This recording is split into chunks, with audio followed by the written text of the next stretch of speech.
President. Senator from Louisiana. Thank you, Mr. President. I want to talk for a few minutes about the Coronavirus Relief Fund Flexibility for State and Local Government Act. But before I get to my motion, I just want to make a couple of points. Point one, as you know, Mr. President, we have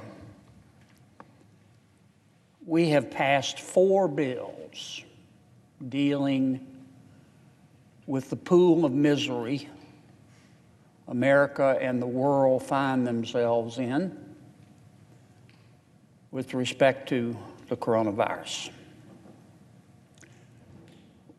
We have spent a breathtaking amount of money.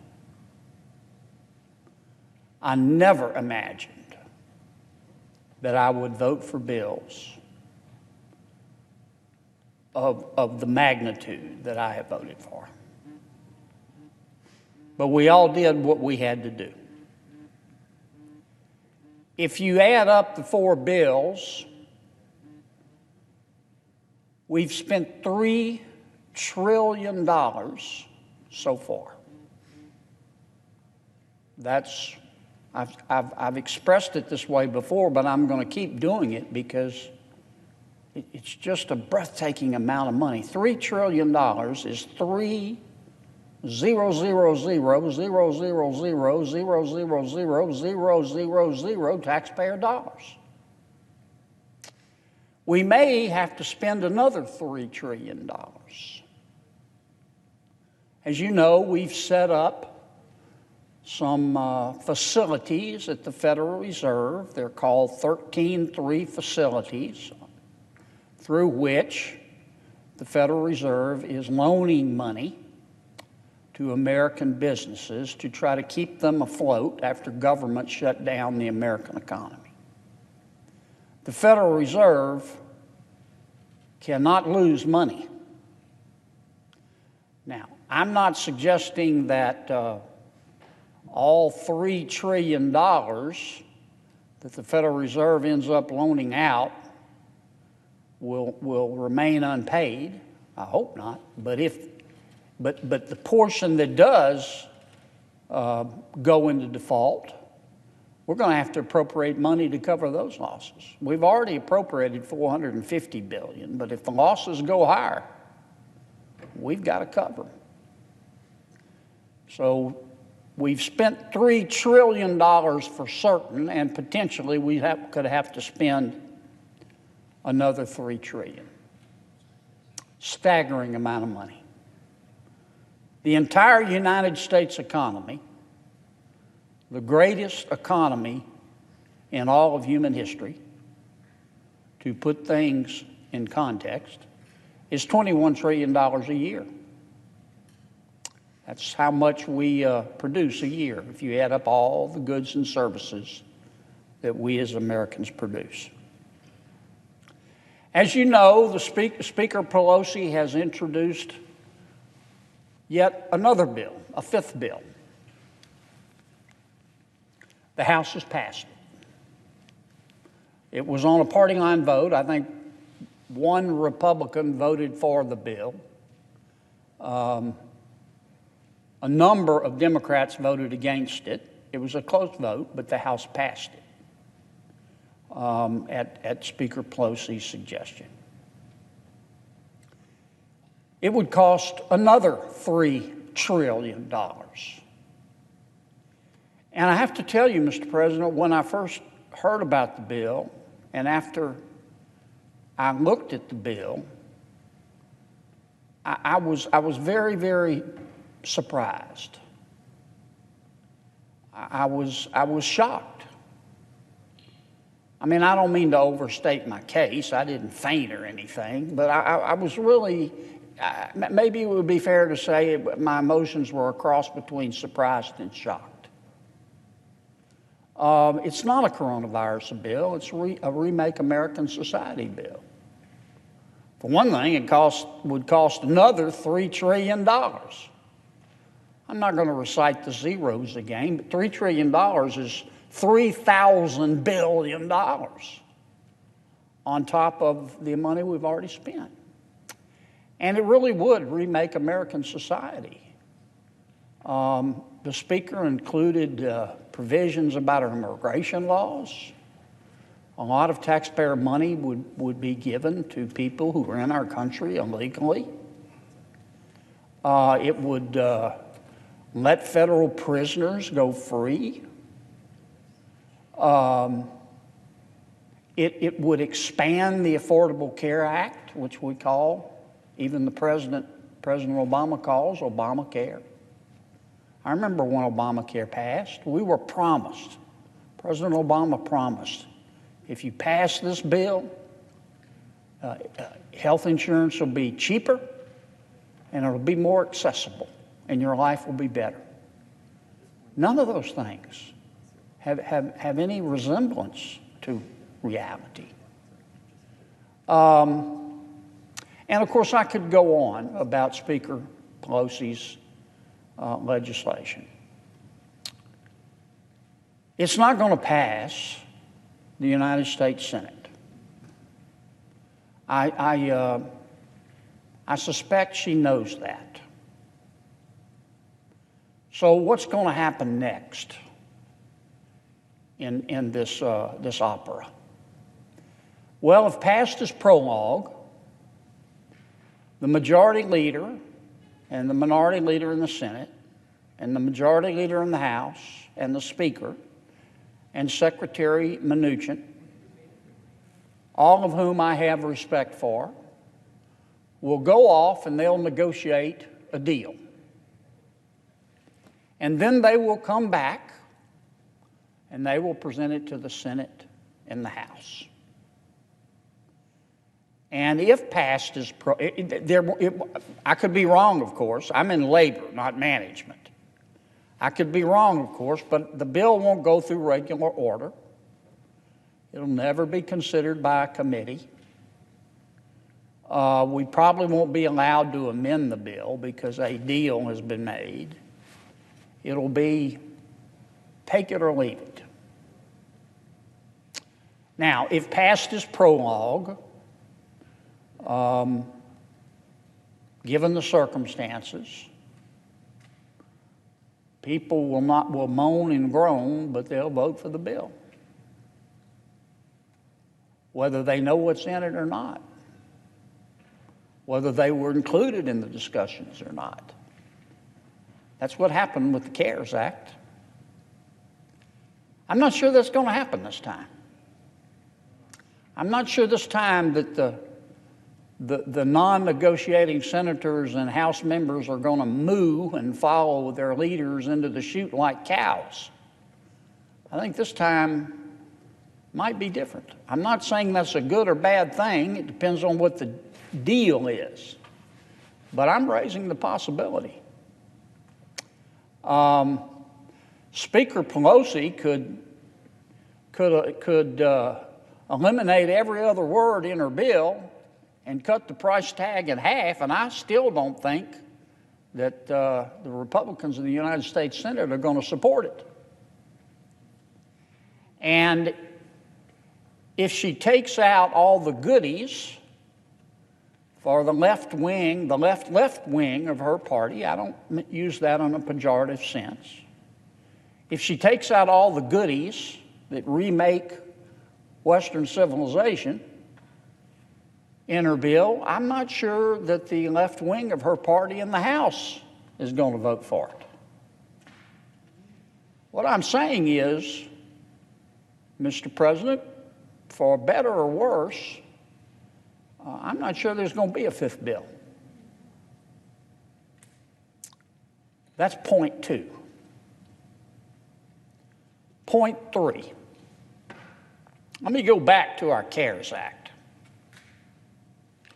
In our CARES Act, we spent an enormous amount of money to help states and to help local governments. We gave $150 billion directly to states and cities to combat the coronavirus. We appropriated extra money on top of that for public schools. We appropriated extra money on top of that $150 billion for universities. We appropriated extra money on top of all of that for our hospitals, many of which are public. We appropriated extra money on top of all that to give states extra Medicaid money.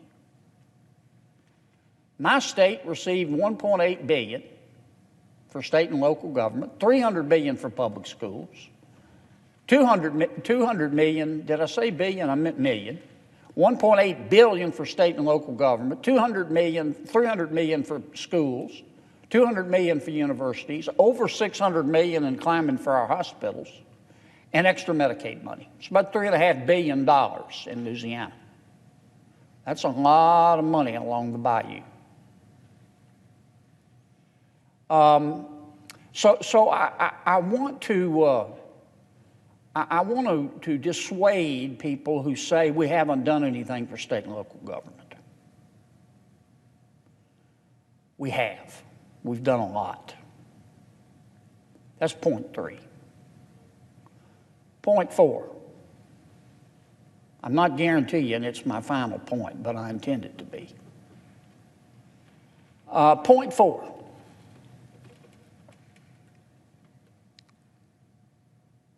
The $1.8 billion that we gave state and local government has restrictions. It can only be spent combating the coronavirus. If you don't spend it combating the coronavirus, you're supposed to give it back. That will happen when donkeys fly. We'll never see that money again. It's spent, for better or worse, and I voted for the bill. I don't think any fair-minded person can deny the fact, and I think it is a fact, that as a result of the coronavirus, just as federal government has had and will have revenue shortfalls, so will state governments, and so will cities. People hadn't been paying sales tax because they hadn't been buying stuff. People haven't been paying income tax at the state and local level because they haven't been working. I wish that weren't the case, but it's a fact. Now, my bill would say to those states and cities, you can use the $1.8 billion to offset revenue shortfalls. Some of my colleagues, for whom I have great respect, one of them is here tonight, Senator Rick Scott, and I mean that. He was a heck of a governor. He's a heck of a senator. Have argued that we shouldn't give that flexibility because some states are mismanaged. I agree with him. I do. If I were king for a day and had a magic wand, I would take many of the measures that then Governor Scott implemented in Florida and say we need to do these in every state. We can debate whether that would violate federalism, but I watched him carefully as governor. He was a great governor. When he inherited Florida, it was a mess, and he cleaned it up. So when he and others make the point that we shouldn't bail out mismanaged states, I agree with that.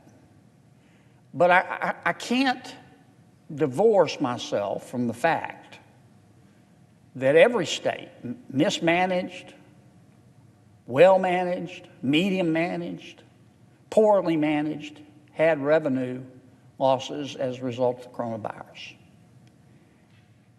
That doesn't mean that they shouldn't cut their budgets. That doesn't mean they shouldn't scrub their budgets. Frankly, we ought to do it at the federal level. That'll happen too when donkeys fly.